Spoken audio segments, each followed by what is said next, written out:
So they took registered nurses with expertise and recruited them to collaborate with these primary care physicians.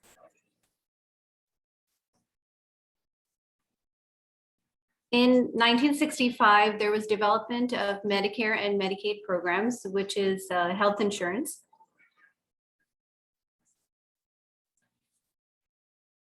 In 1965, two physicians, Dr. Loretta Ford and Henry Silver, created the very first training program for nurse practitioners. This was started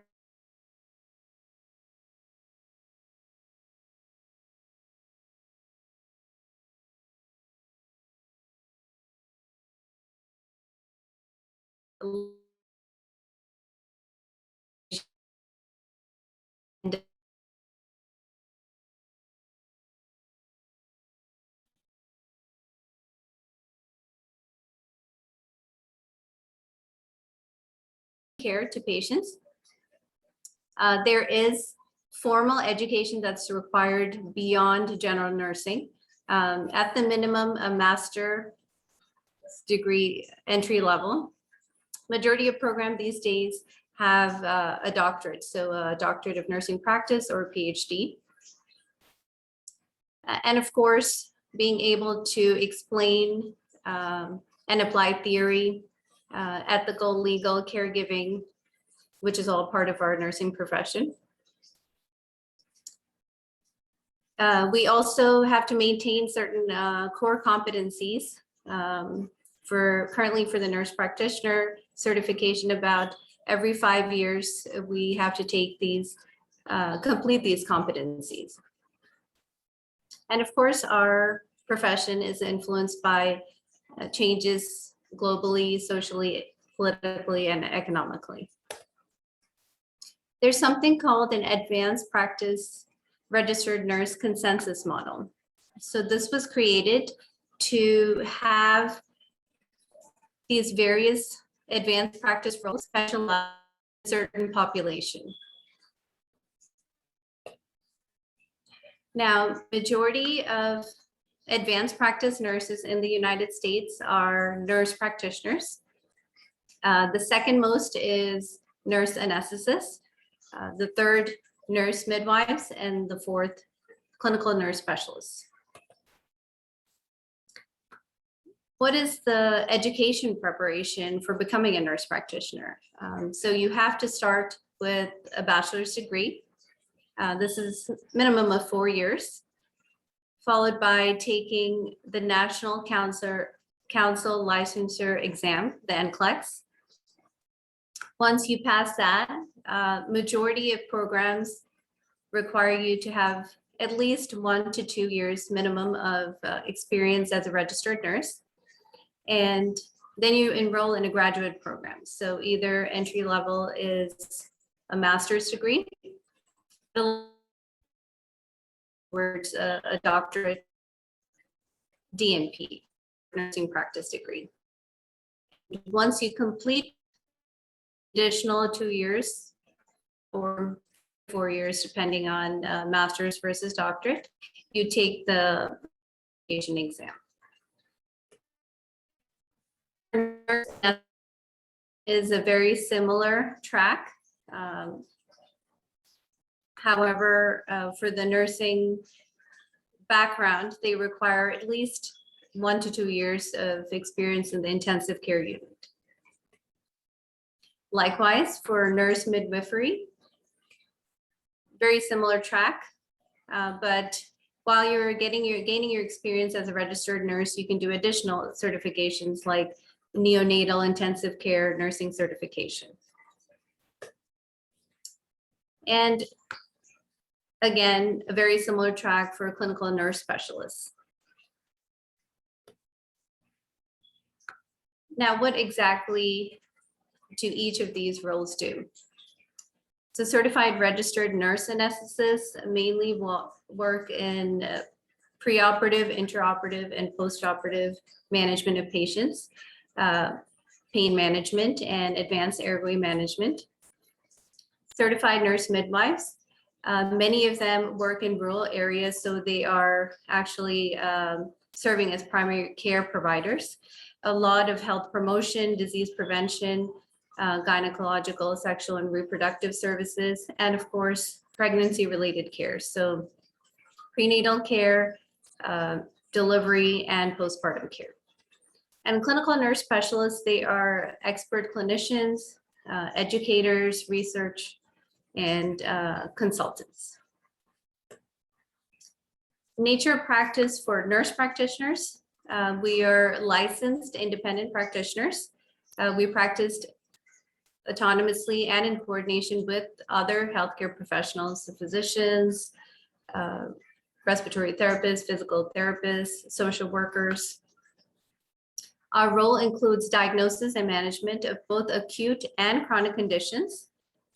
So we do ordering, performing, supervising, interpreting both diagnostic, laboratory tests, making the initial diagnosis, as well as treating patients, including both pharmacological and non-pharmacological treatments. A huge part of the role of all advanced practice nurses is health promotion and disease prevention. So coordinating care, counseling, educating both patients and their families. Of course, research. We're consultants for the interdisciplinary team. And core of nursing is being patient advocates. Now, there's something called scope of practice for advanced practice nurses, specifically nurse practitioners.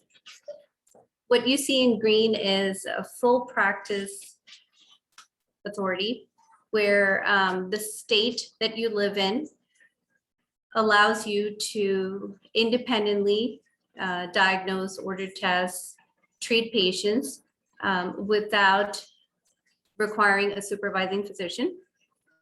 Reduced practice has some limitations with this, and restricted practice, in order to practice as a provider, as a nurse practitioner, you require a supervising physician.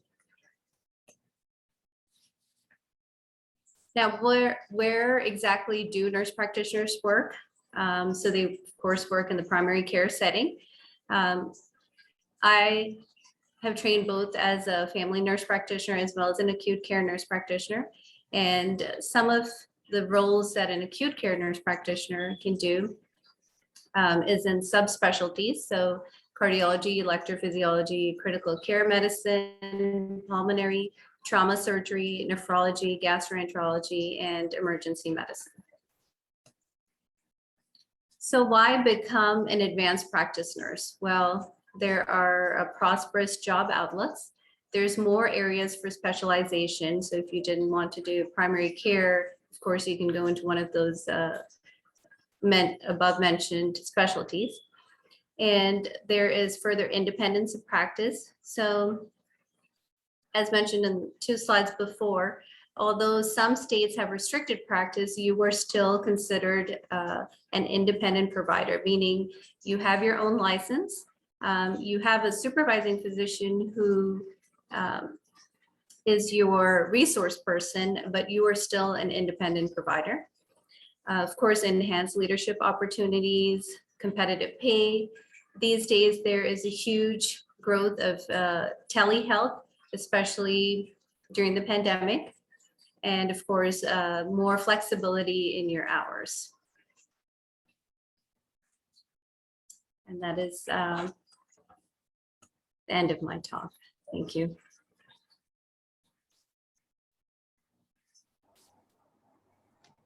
Thank you, ma'am, for this wonderful talk. Actually, you sailed us through your journey from beginning till date. So it was actually excellent, and we came to know so many aspects which we actually, in being in India, do not know about the nurse practitioner. So you talked about the different roles of nurse practitioner, as you said, independent consultant, patient advocate, and other things. So as an individual, which particular role you enjoy doing as? Great question. Thank you. I love all those roles. And I think that's the best part about being an advanced practice nurse. You are the go-to person when the patients have questions, being the patient advocate, education with the patients and their families. I work in a hospital setting and the physicians are more procedural focused. So the nurse practitioner is the main go-to person for the consultants, for the primary team. Yeah, so to answer your question, being able to do all those roles makes it even better. Okay, that's great, ma'am. And ma'am, you talked about some restricted areas where practice is restricted. So what are the what are the criteria on which basis they have restricted the practice? Good question again. It is more political. So those states have very conservative members in the legislative, and they feel that nurse practitioners really need a supervising physician in order to practice. So yeah, it's more of a political than education or training. Fine. Okay, ma'am. So, how would you suggest the other countries like India to promote this nurse practitioner course to run smoothly? What all can be done at the management level, at the political level, or at our local bodies level to promote this course here? I think what you have now in terms of the Society of Cardiac Nurses is a huge step into this. You need really all nurses to be, or nurses that want this advancement to be on the same page. So there's a lot of variation here in the US between, in terms of salary, in terms of, restriction of scope of practice. And we really need to stand together, number one. Number two, we need to convince our local national leaders as to why this role is very important. So one of the reasons for the advanced practice role, the nurse role emerging here in the US is because of the shortage of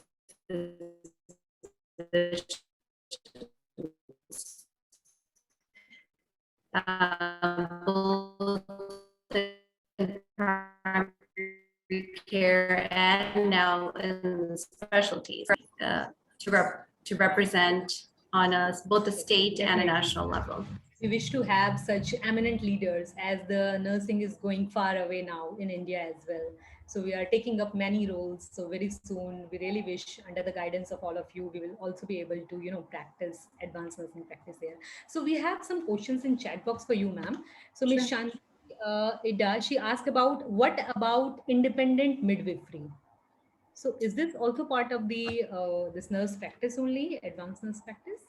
Yeah, so out of all the different roles of advanced practice nurses, nurse midwives probably have the most autonomy in terms of practice, and especially in rural areas of the country. So there's lack of access to an OBGYN, and nurse midwives play a huge role in that.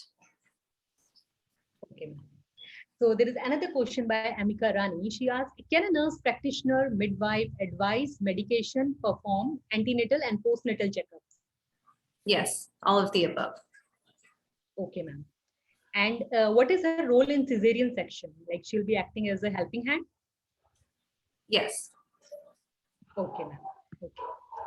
So that was our eminent speaker, Ms. Dipti Verghese. Thank you so much, ma'am. We are privileged to have you on this forum. I would like to ask any of the panelists to unmute their, this open is forum. Yeah. Yes, Parul. I would like to ask actually, Dr. Dipti, it's a very wonderful presentation. We are looking to hear from you about your being a practitioner, cardiac nurse practitioner, or EP practitioner. What is your role and responsibility in US? How will you make differences than other, other practitioners? Can you just express to us something little about? Oh, sure. Thank you so much. So cardiology has always been my passion ever since I was a new nurse. And I found my niche in cardiac electrophysiology. So in my role, I do both inpatient and outpatient. So I see patients in the clinic, new consultations, follow-ups. Focus is on atrial fibrillation now. So we are in the process of creating an atrial fibrillation clinic. In the inpatient setting, I do consults, admit patients, do a lot of the pre-procedure and post-procedure care. So whether it's education, the orders, and a unique part of electrophysiology is the operative or procedural part. So I have trained with the cardiac electrophysiologists that I work with to do, to basically first assist. So getting access, both femoral and venous access, doing right ventricular temporary pacing, and the electrophysiology study prior to the cardiac ablation. So all unique roles that are specific to cardiac electrophysiology. The good thing about this is that I get to do a lot of cardiology also, and you have to do a lot of reading, attending conferences, keeping up with that continuing education, because cardiology, as you all know, is a very evolving specialty. And so keeping up with all the changes in the guidelines is very important. So having a good foundation in cardiology will help you advance even more in subspecialties, whether it's heart failure, electrophysiology, interventional cardiology, or these days we have a newer specialty called structural heart. Thank you, Dipti. Actually, it's a very good, that come to know that. Actually, one more thing, it's interesting to get it from you that how you made the difference during COVID, especially the remote monitoring is one of the most important. Patient not able to come to institutional.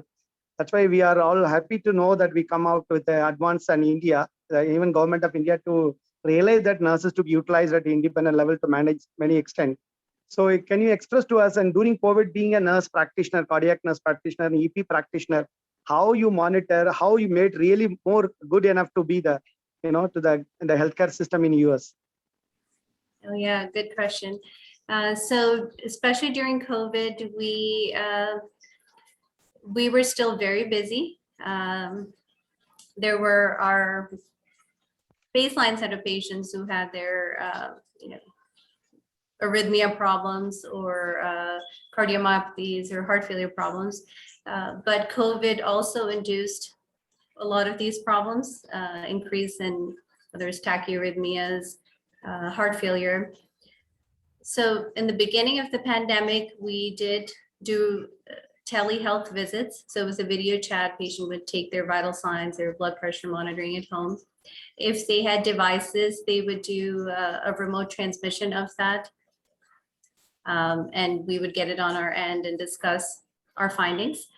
But honestly, maybe a few months into the pandemic, patients actually preferred coming into clinic to have their face-to-face visit with the provider. And one of the big ways we use our remote monitoring is for a prevention of hospitalizations or reduction of hospitalization. So if we know patient is in the early stages of developing decompensated heart failure, we ask them to take an extra dose of a diuretic. If they're having more recurrences of, say, atrial fibrillation, certain arrhythmias, we would ask them to take an extra dose of their current medication or give them a new medication. Whatever ways we can try to reduce their hospital visit. Thank you, Dipti. We are looking forward from you and many more in future. We are having some physical conference at AIIMS soon, international conference. We'll hope to meet you. Thank you very much. Over to Parul. Thank you, sir. And thank you, ma'am, for this eye-opening talk. and we really wish to listen more and more from you in our upcoming conferences. Thank you, ma'am. So now moving forward, I would request Dr. Anu Gaba, who is a professor at College of Nursing at Amity College of Nursing, Gurgaon, to take over and further proceed with this session. Ma'am is also an active member of Nursing Teacher Association. Kindly proceed, ma'am. Thank you so much, Sorry. Parul. Sorry to interfere you, ma'am. So, this is Neeraj. I have one more doubt, one more query from Dr. Deepti. As you know, like in India, we do the pulmonary vein ablation here. Okay, so we do the Carto procedure here. So in that, like as a nurse practitioner of electrophysiologist, you are over there. So what is your role in case of the, especially in as a pulmonary vein ablation? And you do the Carto procedures and etc. Okay. So in an AFib ablation, I would, or I have in the past done access. So in the electrophysiology, this is just a procedural part of the management of that rhythm problem. I get access. So after the patient receives anesthesia, I get both arterial and femoral access, obtain, put the catheters up and do temporary RV pacing. And the HIS catheter is typically put in by the cardiac electrophysiologist, but he's right next to me. And then also participate in the electrophysiology study. The actual ablation portion is done by the physician. And we use both radiofrequency and cryoablation, depending on the type of atrial fibrillation, whether it's in its paroxysmal stages versus more persistent. So that's my role in the lab. Okay. So you people also help in the interpretation of the route from where the arrhythmias occurred. Oh, so we actually use a mapping system, and yeah, I'm talking about that. Yeah. So we have technicians. So some of them are engineers from the mapping company who assist with that. So there's they kind of sit in the control room of the lab and kind of guide us as to where the activity is coming from. Okay.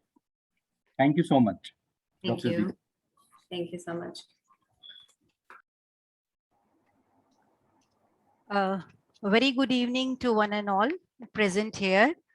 So this is Dr. Anu Gaba. So now we are going to start our next session. We have Dr. Sudha Reddy ma'am with us. Ma'am has completed her graduation from AFMC Pune 1992.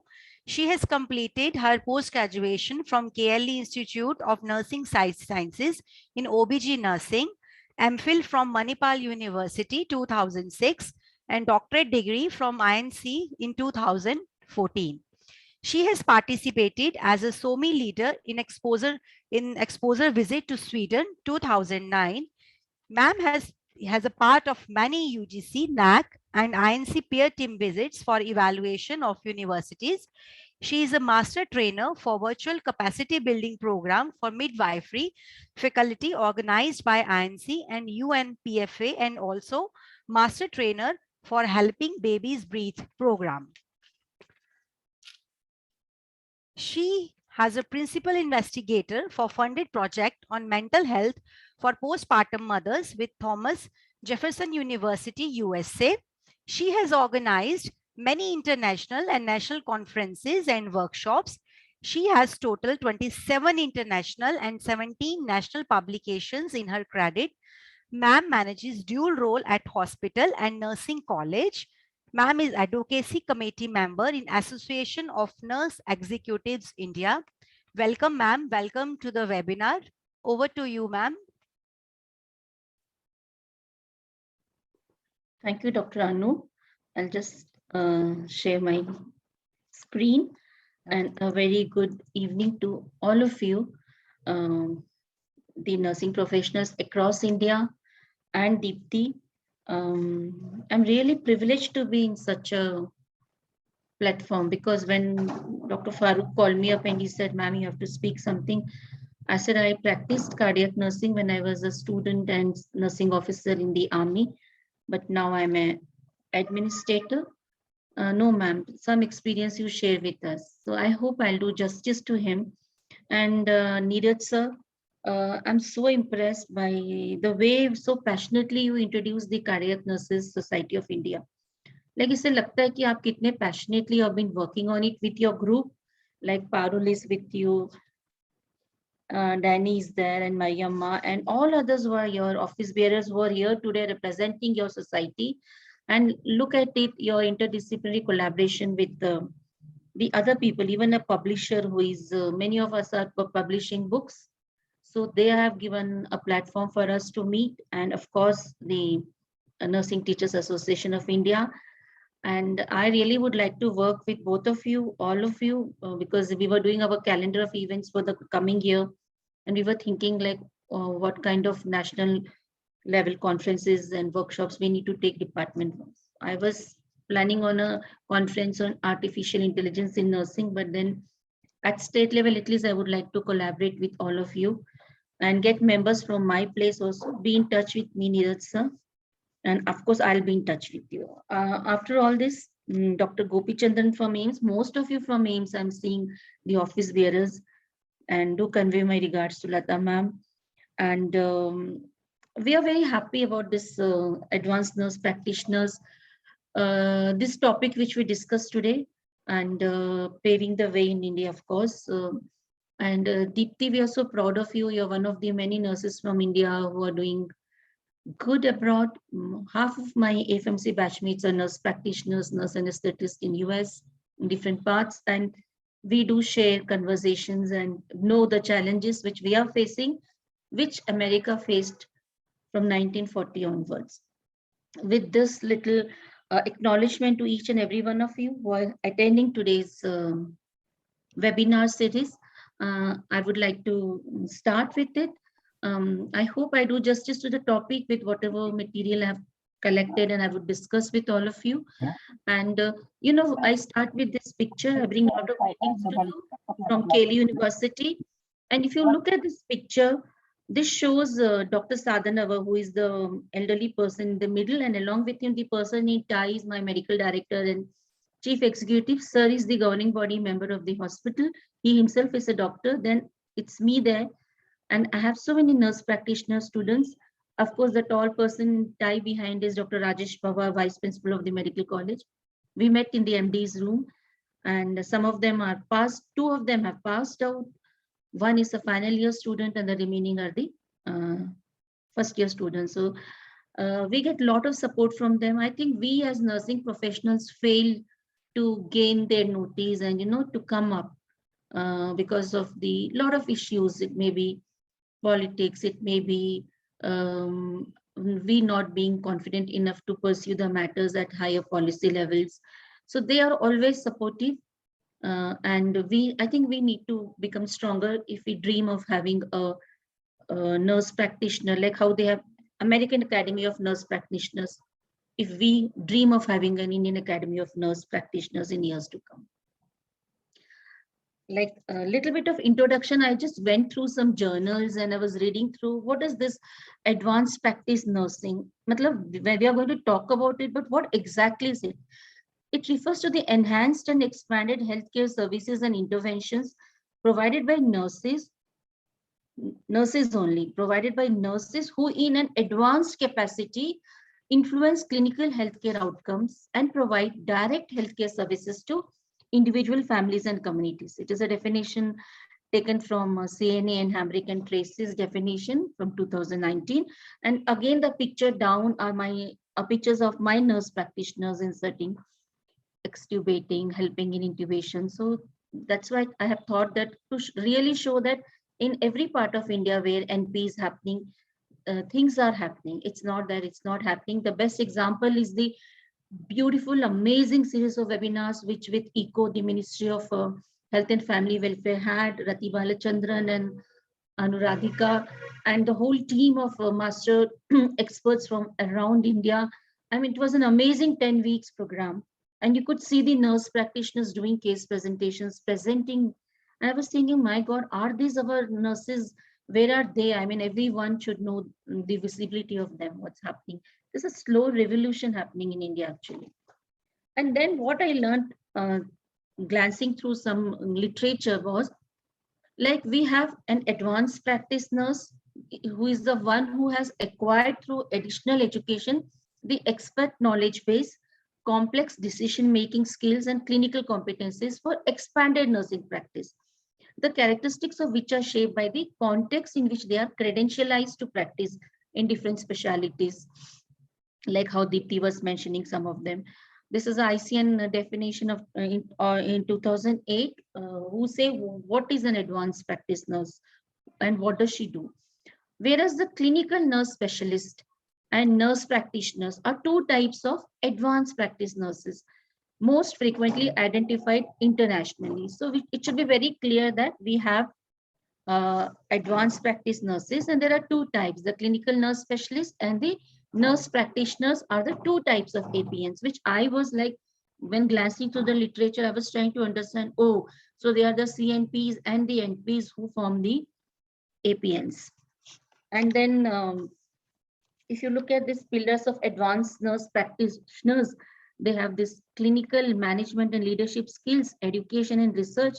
And when you look at our NP syllabus, which is beautifully crafted by INC, and it includes all these components.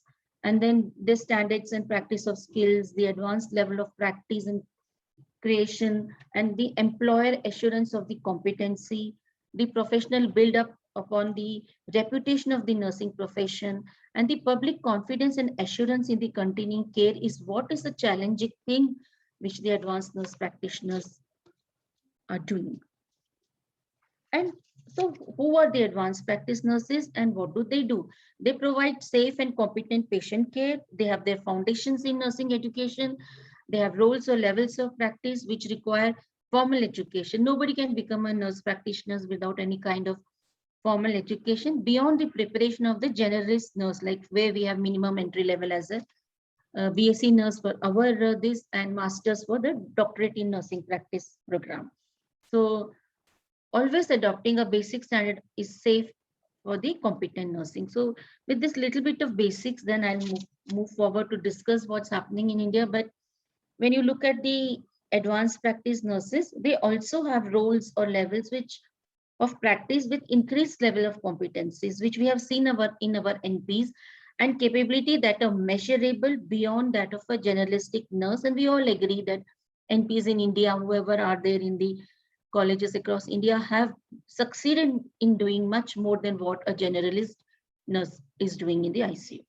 And they have acquired the ability to explain and apply the theoretical, empirical, ethical, legal, caregiving, and professional development, which is required for advanced practice nursing. Of course, when we think of ethical and legal, we know what limitations has been given by each hospital for the nurse practitioners to practice.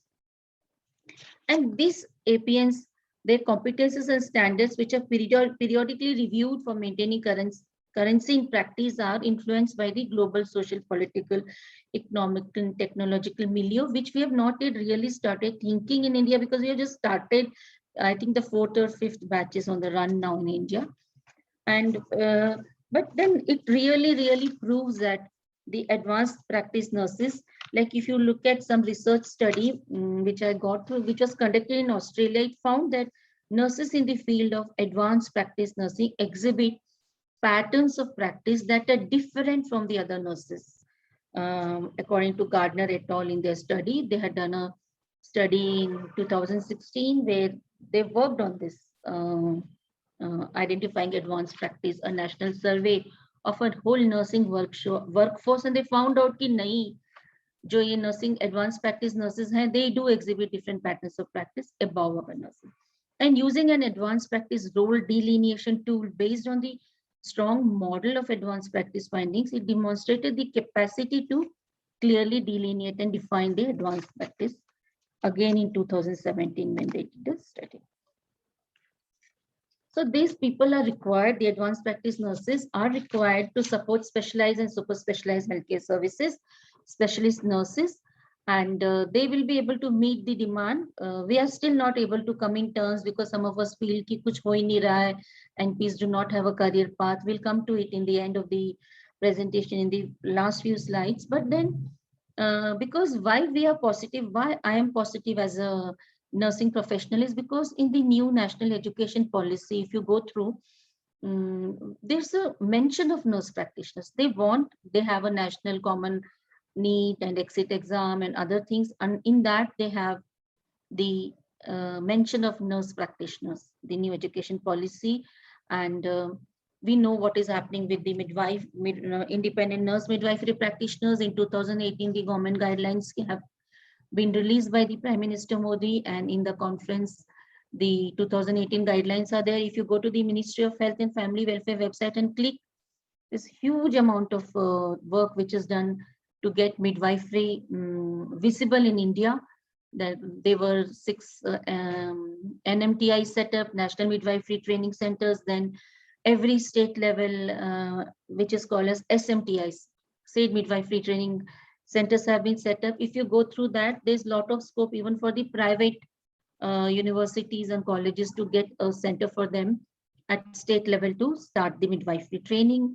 And it's a different, if you talk about independent nurse midwifery practice, it has a different pathway and a different session, since it is of Cardiac Nursing Society and NTI. So I thought I will focus on NPs here related to the one program which we are running in India in the critical care residency, postgraduate residency program. And thus the rigorous educational preparation which we are giving them will enable them to diagnose and treat patients with critical illness as well as preventive and promotive care. And it all depends on the hospital, the intensivist under whose preceptorship these nurse practitioners are working, because I don't see my NPs in the college at all. I always see them in the clinicals, and it is really 80% clinical and hardly 20% of their theory classes are taken at the college level.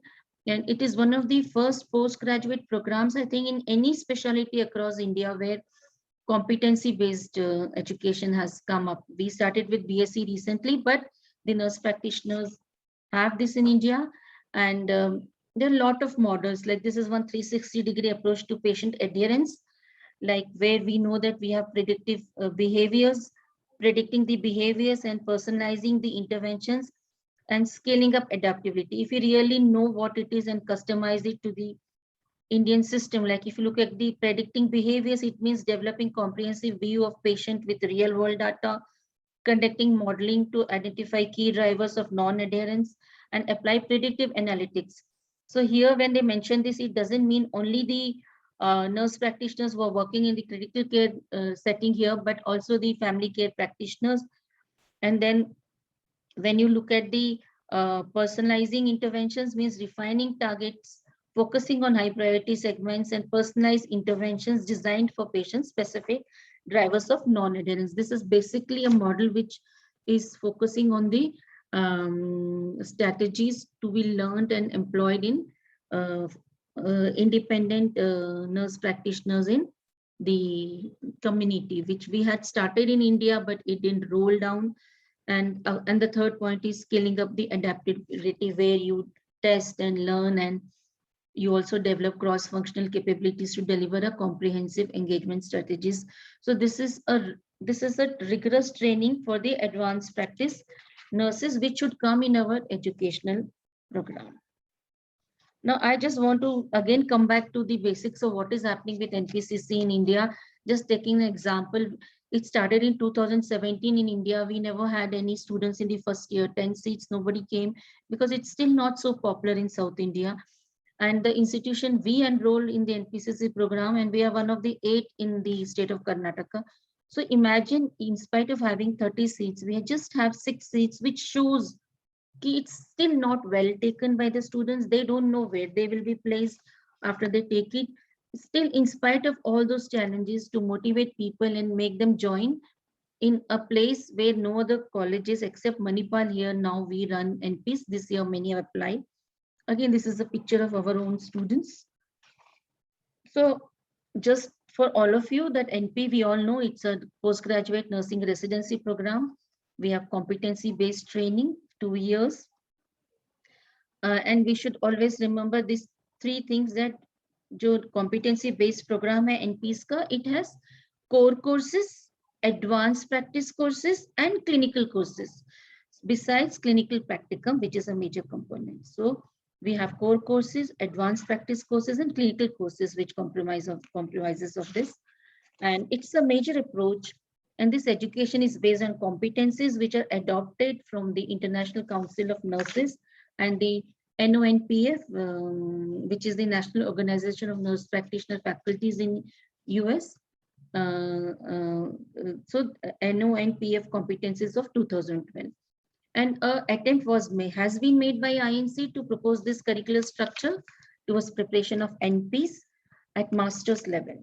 And the special feature of this program, many of us know, but for all of you, it's a clinical residency program where there's a strong clinical component with 20% theory and 80% of skill lab and clinical experience. So we really need to have a simulation lab and clinical experience where they can really learn in lab and also go there. So we all know this is the most popular framework which has been given for nurse practitioners in India. And if you look at what I was telling you, core courses, advanced practice courses, and specialty courses, and strong clinical components. So this is one educational curriculum framework which summarizes the whole basis of the NP program, which is offered. And why we wanted to do this in India was because we know the nurse-patient ratio is less, 1:7 per 1,000. And then we know recently the WHO has told that we need around 4.4 million nurses by 2040. From where are we going to produce them? And meanwhile, the NEP has come up, which is supporting the NPs, and it mentions everywhere the nurse practitioners. So definitely government has it in its mind, and career pathways will come up for it. And what I feel is the irony here is that the midwifery program is all by government, set up in government colleges, and more importance was given to government colleges, public sector in opening this, because some of the private players like us, we tried our best to get them to our facilities, but we didn't get. Whereas this nurse practitioner in critical care residency program is more in the private sector, because we have more of ICUs and training. But what is happening? There is no career pathway clearly set up for them here. Whereas in the government, in public sector, when you look at the independent nurse midwifery practitioner program, they have a clear requirement of more than 87,000 midwives in the subcenters and PHCs. And those who will come out of that have a clear-cut career pathway for them in the public health system. उन्होंने बताया कि how many NPs will be there in the subcenters, in PHCs, in district hospitals, and also in the medical college hospitals in the labor room. It is clearly specified. Whereas this program, like, it depends upon every private player who can either lift them up or exploit them to use their skills. So, but coming back to why this course was has been brought up in India, and what are the cost-effective, competent, safe, and quality-driven specialized nursing care which they can give in a variety of settings in tertiary care centers are like performing ABC in an emergency situation, alerting physician and intensivist when a condition worsens, knowledge of interaction of therapeutics. Let me tell you कि उनका pharmacology इतने detail में, all our medical teachers take pharmacology classes for them intensively. They attend the journal club with the postgraduate students of the medical college when they do this. So they have been trained in such a way. I told them, don't feel low, don't feel you're less than them. You're my first batch, second batch. Whatever you will carry forward, the juniors will come up in that way. So a lot of pain, lot of counseling has happened, and doctors have really respected them and taught them well. And then they do invasive and non-invasive procedures in critical care units. I have seen them doing the invasive BP monitoring, non-invasive BP monitoring. I've seen them doing this TED stockings and insertion and care of CVP line. I've On rounds, I have seen them removing arterial lines, collecting blood samples from central lines and arterial lines. Of course, that even our critical care nurses do. And I was amazed the amount of freedom they were given by the intensivists to do these things. And care plans, prescribing medications, and the other things which the INC expects was evaluation of outcomes, recognition, management of complications and untoward reactions. They have been a kind of help for the intensivists because I may just talk about my setting. They didn't have any PGs or any courses in intensive care. So these were the only PGs for the intensivists whom they, mothered, and they were so possessive about them. They went for rounds with them. And this is a small example or vignette of how they grew confident, And if you look at this slide represents what the NP program is for and how it prepares a certain level of generalistic nurses or BSc nurses for advanced practice roles as clinical experts, managers, educators, and consultants. Like you have NPs, and you can see in clinical nurse specialists, nurse midwifery practitioners, nurse anesthetists, etc., etc. So these are the different roles which they take up. The other day, 2 days back, we had our academic council meeting, and I was getting the revised syllabus of NPCC course approved in the academic council. So I was just telling ki what are the reforms, what are the change reforms and other things. Then the vice chancellor was telling me that why you are only depending on this course, why don't you start other courses? I said, sir, ye to chal raha hai, itne kam students ke saath, and independent nurse midwifery practitioner, we don't know where we stand until unless we get a state midwifery training center for a private college, then only we can have them. So what can we do? I mean, the what bureaucratic tapeism or whatever it is called, we are ready, but then how do we move forward for this? Because there's a different level of working in AIMS or in government hospitals, whereas in private it is different.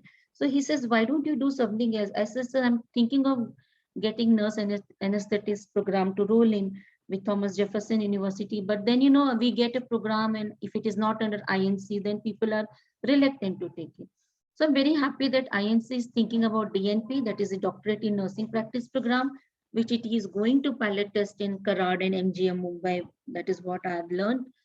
So, so we all know that when we complete the NP program, so these are the responsibilities of accountabilities, clinical competence, applying the principles of whatever they learn, theory, pathophysiology, pharmacological principles, and they are able to identify the critical conditions. They are able to collaborate with other healthcare professionals in the critical care team across the continuum of critical care. We have seen it, what has happened in COVID and how the NPs have contributed in a huge way, because we know even in some of the places, the specialists, the doctors were not even entering the ICUs. It was the PGs, the nurses, and wherever NPs were there, it were the NPs. In my place, the opposite happened, because both the intensivists who were working with my NPs, they entered the COVID wards. So they told them, no, you look after the East Wing. I mean, we have a 5th floor. We have around 270 ICU beds in our hospital, which is a 2,400 bedded hospital. So they said that, no, that floor you people manage. Anything is there, you let us know. So they were all into the COVID things, the intensivists, and these people were managing the normal patients. So they have learned to work in team. And then there are these other things which I feel it is my responsibility to tell and not just leave. What were the competencies? Like they use advanced comprehensive assessment. They are being taught very comprehensive physical assessment by the doctors, by the nursing teachers who go for rounds there. And the treatment planning, implementation and all happens with the doctors' rounds. They are regularly, sometimes when we go to see them, they are busy with the doctors, with the rounds, doing things. So we do not disturb them. Applying and adapting advanced skills in complex and unstable environment is going to be one big challenge. And applying sound, advanced clinical reasoning and decision making. This we really need to learn in India. We learn them for giving NCLEX RN exams to go abroad, but then when we really need to practice it, critical thinking, clinical reasoning skills, reflective learning, all these are important to inform, guide, and teach in the practice. Again, drug administration and treatments as per the institutional protocols. Like in Karad, they may allow certain more procedures, but in KLE, they may allow no, NPs, you do only this much. INC has laid down a list of protocols, but it again depends upon the hospitals, how much freedom they give them. I remember Captain Usha Banerjee, who is the director of nursing for Apollo Group. She said that they have done some Angel Foundation where group of nurse leaders are enrolled and they want to train around 1.5 lakh nurses across India and give them some kind of monetary benefits. And she said, anyone who is an NP, please send them to Apollo, we will absorb them. So this kind of platform is being provided for them. And very important that they have to apply communication, counseling, advocacy, interpersonal skills. Otherwise they can, and how to discontinue the therapeutic relationship. Somewhere in the slides, I saw the name of Peplau in 1960s.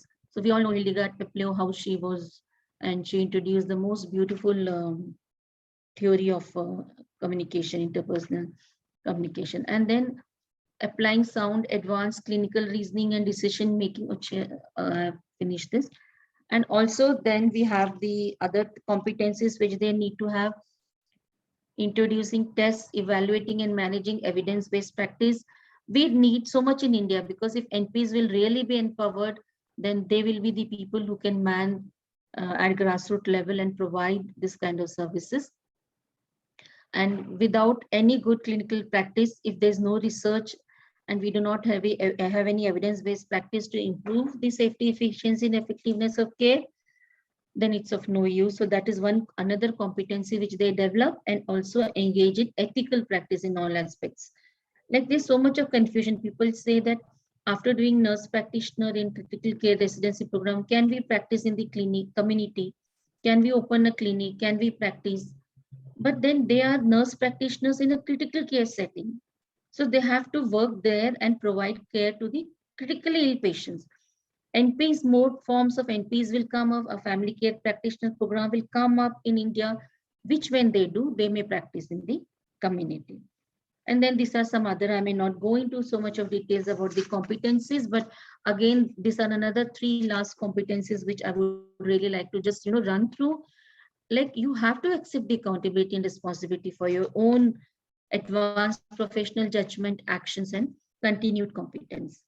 I remember when our students were there with the intensivist, and he just went out for a phone call or something, and the other respiratory pulmonologist came on rounds, and she was very upset. Who are these people? What are they doing? Why are they touching the CVP line? What are they trying to remove? Then he came running, and he was with them and he supported them. Doctors also, they are not able to take it. Ye log kyun kar rahe hain? Who are they? So I had changed their uniform. I said, don't wear the nurse's uniform when you're in the NP course. Let your uniform be a little different. Put here the nurse practitioner, be under the doctors. Don't do bed making only, and the routine nursing care which you're giving as an ICU nurse. Otherwise, they will never, delineate your roles, and they will make you do that. So it was a very tough decision to stitch a uniform for them, make them a part of the critical care department of the hospital, and always move with them. And that little bit of thing was there, my strategy to make it little different from the other students whom I have.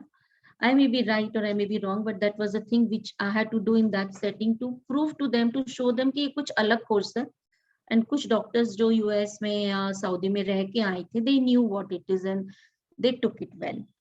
And then the 11th competency which the NPs need to develop is create and maintain a safe therapeutic environment through the use of risk management strategies, quality improvement, and also assume leadership roles and management responsibilities. They have to be confident. They have to be very good with their skills, because they're the first, second, third generation of NPs whom the doctors are coming across. Itne din tak kya tha? All the PhDs and MPhils and everyone was in the college. So this is the first group of people other than the GNMs and BSs. And all private hospitals across India, 80% are only GNM nurses who are manning them. So this is a slight shift, where these kind of people are coming, and doctors are looking at them. Kaun hai ye log?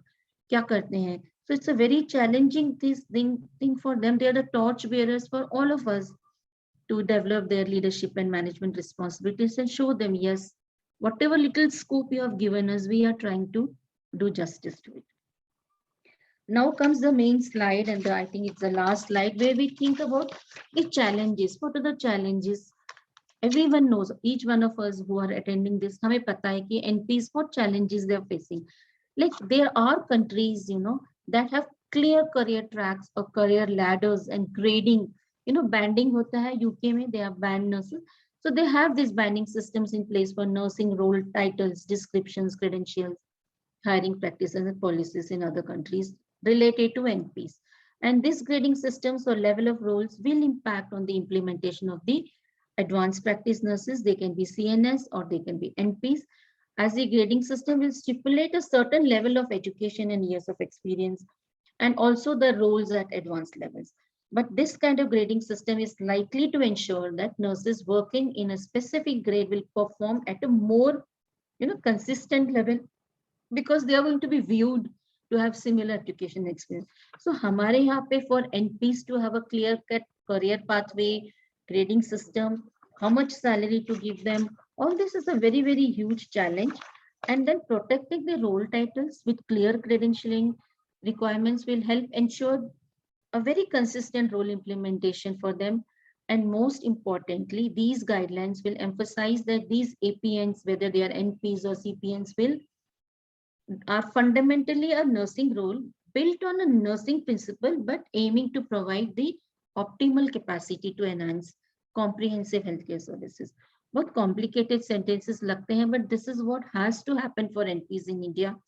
जैसे you have medical students, you have interns, you have junior residents, senior residents, then you have MDs in different stages, then you have fellowship people with advanced this. So where do the NPs stand in this, and what is the grading of the pay scales you give them as NPs, the stipend after 1 year, 2 years, 5 years?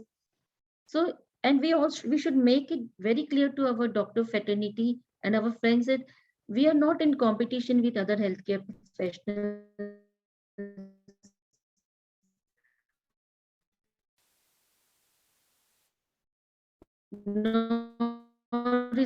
Of APN practice. We are just there to our own profession to help out in the acute shortage of nurses, because you say intensivist also for a big hospital, you have only 1 or 2. And if they train these NPs, they have a closed ICU system manned by 40-50 NPs. That is what I look at Kaylee. Like if that can happen, then that is the way we contribute to critical care as NPs and contribute our bit in quality patient care. So thank you so much. We all know Nightingale always, I love this saying of Florence Nightingale, like when you are a nurse, you know that every day you will touch a life or a life will touch yours. These are my students. See, they look so different. I tell them, ऐसे ही रहो, NP का label लगाओ, be very confident, and they look smart, and they are taken well by the doctors as nurse practitioner students. The second girl from here in specs, Jasmine, she just left for Bangalore. She's preparing for her IAS exams. Now what to do? I prepared a very good NP. She wants to do UPSC. The other girl in between, both of them are from Nepal. One has gone back, one is here only. And all these 3 boys are doing very well. Thank you so much. Thank you, ma'am. Thank you so much. Please accept our sincere appreciation for the outstanding presentation. Thank you. I don't think I was outstanding because I really didn't know what I should actually present, but then we wish the NPs succeed, in India. We're very emotional about it, because 1940 में जब US ने start किया, तो अब जाके they are so much well recognized. हम तो अभी शुरू हुए हैं. Yes, just we have to pray, and someone is saying pray. Yeah, we really need to pray. Yes, ma'am. Yeah. Yes. Ma'am, I would like to ask one thing from you. Like, do we have any nurse practitioner course in primary health care? Like I have heard like INC are going to start this program, but I didn't see any institution who have already started this. Yeah. No. What I know was that the draft was prepared. Some of us had gone through it, and it was going to be rolled out, but it has not yet been rolled out. And only the NP in midwifery practice, that is independent nurse midwifery practitioner, and this. But then again, there is a restriction to that, because National Midwifery Training Institutes will train the master trainers for a period of 18 months. And that's a lot of, I don't know, for information for all of you, what I would like to say is that ki, सारे जो जितने भी 6 training centers हैं national level में, all of them are going to be funded by UNICEF, Bill and Melinda Gates Foundations, Japaigo, Midwifery Technical Support Unit from Ministry, and one more which I'm not getting. So they all were supposed to choose one center and fund them. Why fund them? Because foreign midwives have to come, stay for 18 months, their TADA, their accommodation, food charges, their training charges, be in the labor rooms, train them. So ये सब हुआ, but COVID के कारण क्या हुआ कि they had to rush back. And then Indian Nursing Council started the virtual capacity building workshops of midwifery tutors, which many of us, like I would take one topic in that. So ऐसे सब हुआ. Then that what happened? SMTI रुक गया क्योंकि those people who were trained, only few months were remaining. And you know how sad it is that after undergoing the midwifery training, they're again working in the OT or surgery ward or medicine ward because 2 months रह गया है and they are not placed with. These are all, like as SOMI, we try to get information. We feel sad, but itne challenges hai, but we have to fight. That's it. Yes, ma'am. Yes, ma'am. And there is one question for you.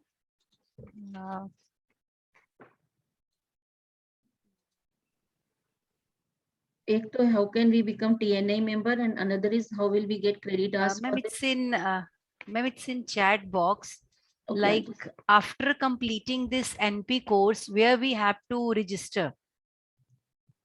अभी तक तो you have to register in the State Nursing Council only, and all the State Nursing Council registrars have to be aware कि we need to have a different registry for this new pool of nurse practitioners in India state-wise, and give it to INC. So that has not started yet. Nobody has thought about it yet. And like in some State Nursing Council registrars have till not registered even our MPhils and PhDs. You know, ये नहीं चाहिए बस BSc, MSc बस. So lot of awareness, and especially जो State Nursing Council हैं, they are the ones who can bring about an enormous change in the nursing care in that state. They should make efforts to create this. And I think it's a very good question.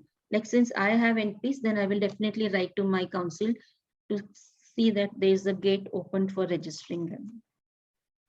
Yes. Okay. One more question is there. Are there any NP course in India?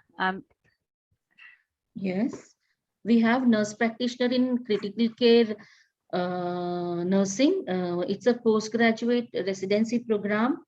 It is run in 9 colleges in Karnataka, but all over India. HIHT runs it in Uttarakhand. I think Manipal has it, we have it, Karad has it, MGM Mumbai has it, and many other places have it. And there is a WhatsApp group of all the NPs all over India, and they interact with each other, share notes with each other. It's a wonderful thing which is happening. Those of you who have missed the eco seminars by NPs have missed something very important in life in India, I feel like. That you should see the pulse of the NPs there. We have NPs, yes, in midwifery and in critical care. Thank you, ma'am. Thank you so much. Thank It's you to all time of for, it's time for vote of thanks. Yeah. So I express an honor and privilege to propose vote of thanks. So first of all, I thanks to Almighty God for making today's webinar successful. I would like to thanks and gratitude to our speakers, Dr. Deepti Varghese and Dr. Sudha Reddy ma'am, who took out their precious time for their busy schedule for all of us and for making this seminar a very meaningful and interesting. I convey my thanks to Dr. Gopi Chandran, patron and founder of Society of Cardiac Nurses, for his huge support at all the times. I would express my generous thanks to Dr. Farooq Khan, chairperson and president of Nurses Teachers Association of India, for their valuable presence over here. I would like to thanks to Ms. Parul for moderating the session. I also express my gratitude to all the entire executive organizing committee members of Society of Cardiac Nurses and Nurses Teachers Association of India and CBS Publishers to play their crucial role for making this third webinar series successful. I also express my thanks to all the participants for participating in the webinar series.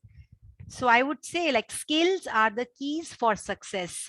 Hard skills in nursing are the clinical competencies which are very essential to perform the task.